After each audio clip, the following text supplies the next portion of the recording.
بسم اللہ الرحمن الرحیم۔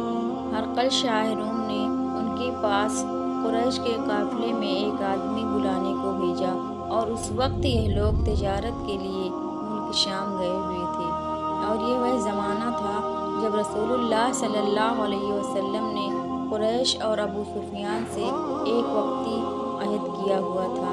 جب ابو سفیان اور دوسرے لوگ ہرقل کے پاس ایلیا پہنچے، جہاں ہرقل نے دربار طلب کیا تھا، اس کے گرد روم کے بڑے بڑے لوگ، علماء، وزراء، امراء بیٹھے ہوئے تھے۔ ہرقل نے ان کو اپنے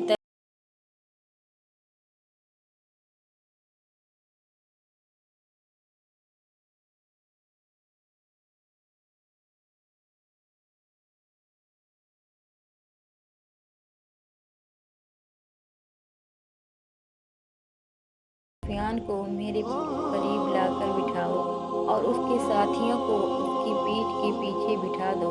پھر اپنے ترجمان سے کہا کہ ان لوگوں سے کہہ دو کہ میں ابو سفیان سے اس شخص کے یعنی محمد صلی اللہ علیہ وسلم کے حالات پوچھتا ہوں۔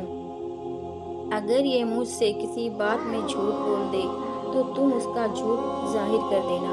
ابو سفیان کا قول ہے کہ خدا کی قسم، اگر مجھے یہ غیرت نہ ہوتی اتنی کہ یہ لوگ مجھ کو جھٹلائیں گے تو میں آپ صلی اللہ علیہ وسلم کی نسبت ضرور غلط گوئی سے کام لیتا۔ خیر، پہلے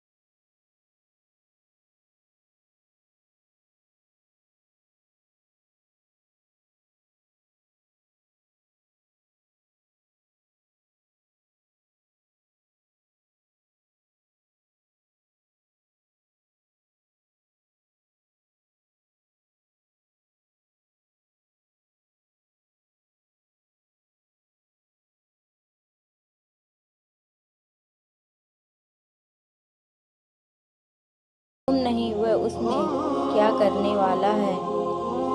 ابو سفیان کہتے ہیں، میں اس بات کے سوا اور کوئی جھوٹ اس گفتگو میں شامل نہ کر سکا۔ ہرقل نے کہا، کیا تمہاری اس سے کبھی لڑائی بھی ہوتی ہے؟ میں نے کہا، ہاں۔ بولا، پھر تمہاری اور اس کی جنگ کا کیا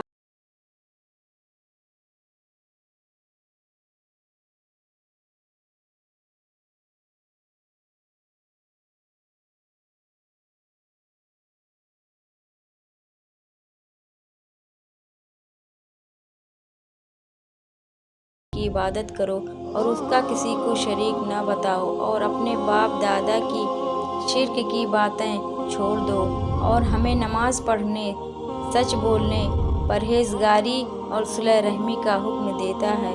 یہ سب سن کر پھر ہرقل نے اپنے ترجمان سے کہا کہ ابو سفیان سے کہہ دے کہ میں نے تم سے اس کا نسب پوچھا تو تم نے کہا کہ وہ ہم میں عالی نسب ہے، اور پیغمبر اپنی قوم میں عالی نسب ہی بھیجے جایا کرتے ہیں۔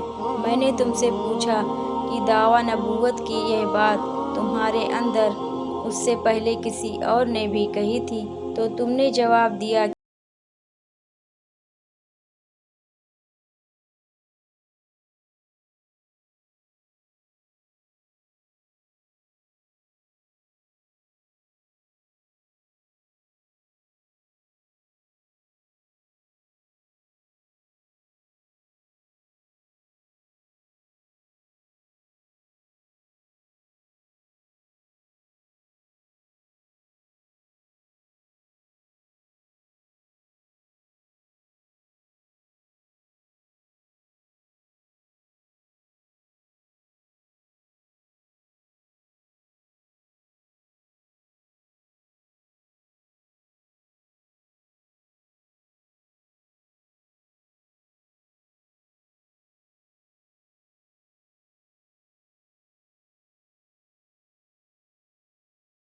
سے بچے۔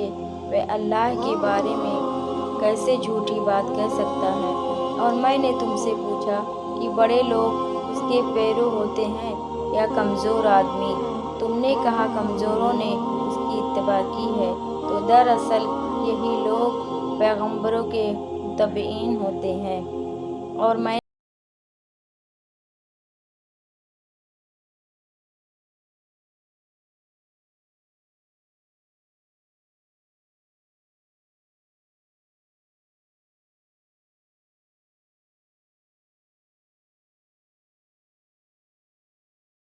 مرتد بھی ہو جاتا ہے؟ تم نے کہا نہیں۔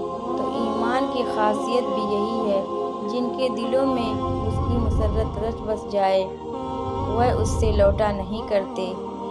اور میں نے تم سے پوچھا کہ آیا وہ کبھی عہد شکنی کرتے ہیں؟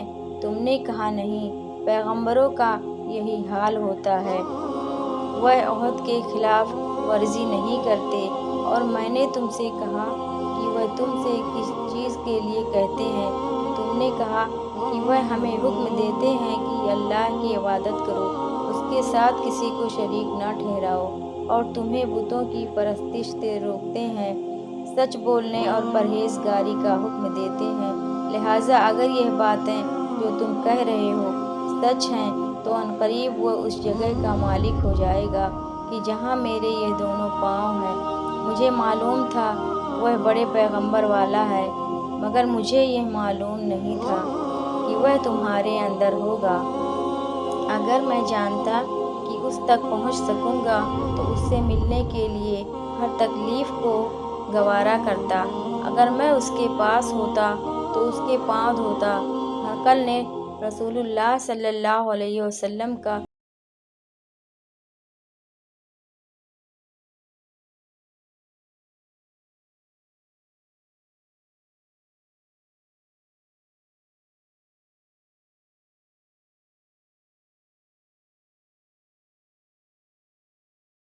مولا ہے، اللہ کے بندے اور اس کے پیغمبر محمد صلی اللہ علیہ وسلم کی طرف سے یہ خط ہے شاہ روم کے لیے۔ اس شخص پر سلام ہو جو ہدایت کی پیروی کرے۔ اس کے بعد میں آپ کے سامنے دعوت اسلام پیش کرتا ہوں۔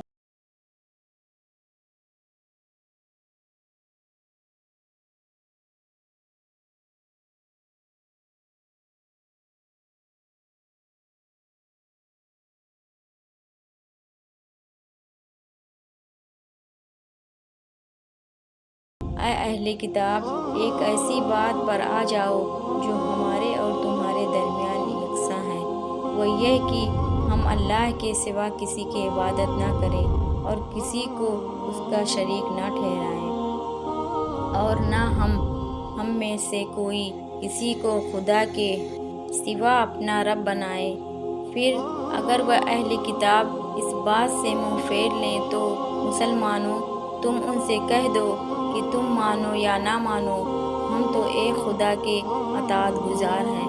ابو سفیان کہتے ہیں، جب ہرقل نے جو کچھ کہنا تھا کہہ دیا اور خط پڑھ کر فارغ ہوا تو اس کے ارد گرد بہت شور و غوغا ہوا، بہت سی آوازیں اٹھیں اور ہمیں باہر نکال دیا گیا۔ تب میں نے اپنے ساتھیوں سے کہا کہ ابو کبشہ کے بیٹے حضرت صلی اللہ علیہ وسلم کا معاملہ تو بہت بڑھ گیا ہے۔ مجھے اس وقت سے اس بات کا یقین ہو گیا کہ حضور صلی اللہ علیہ وسلم عنقریب غالب ہو کر رہیں گے، حتیٰ کہ اللہ نے مجھے مسلمان کر دیا۔ راوی کا بیان ہے کہ ابن ناطور ایلیہ کا حاکم، ہرقل کا مصاحب اور شام کے نصارہ کا لات پادری بیان کرتا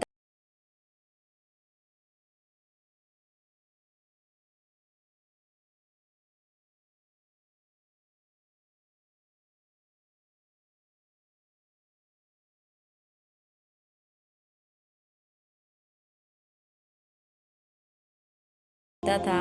اس نے اپنے ہم نشینوں کو بتایا کہ میں نے آج رات ستاروں پر نظر ڈالی تو دیکھا کہ ختنہ کرنے والوں کا بادشاہ ہمارے ملک پر غالب آ گیا ہے۔ بھلا اس زمانے میں کون لوگ ختنہ کرتے ہیں؟ انہوں نے کہا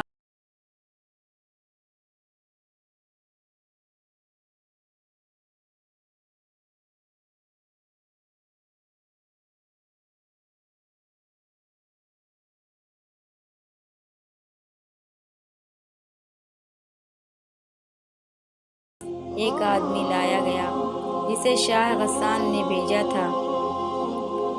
اس نے رسول اللہ صلی اللہ علیہ وسلم کے حالات بیان کیے۔ جب ہرقل نے سارے حالات سن لیے تو کہا کہ جا کر دیکھو وہ ختنہ کیے ہوئے ہے یا نہیں۔ انہوں نے اسے دیکھا تو بتلایا کہ وہ ختنہ کیا ہوا ہے۔ ہرقل نے جب اس شخص سے عرب کے بارے میں پوچھا تو اس نے بتلایا کہ وہ ختنہ کرتے ہیں۔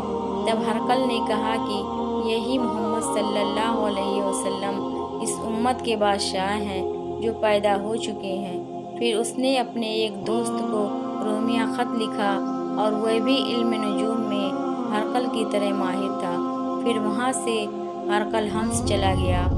ابھی حمص سے نکلا نہیں تھا کہ اس کے دوست کا خط اس کے جواب میں آ گیا۔ اس کی رائے بھی حضور صلی اللہ علیہ وسلم کے ظہور کے بارے میں ہرقل کے موافق تھی۔ محمد صلی اللہ علیہ وسلم واقعی پیغمبر ہیں۔ اس کے بعد ہرقل نے روم کے بڑے آدمیوں کو اپنے حمص کے محل میں طلب کیا اور اس کے حکم سے محل کے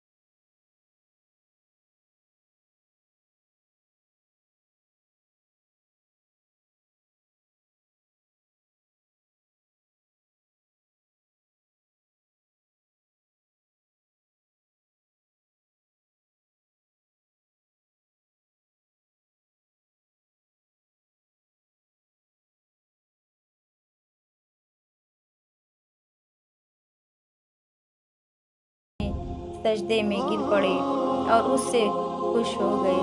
بالآخر ہرقل کی آخری حالت یہی رہی۔ صحیح بخاری حدیث نمبر 7۔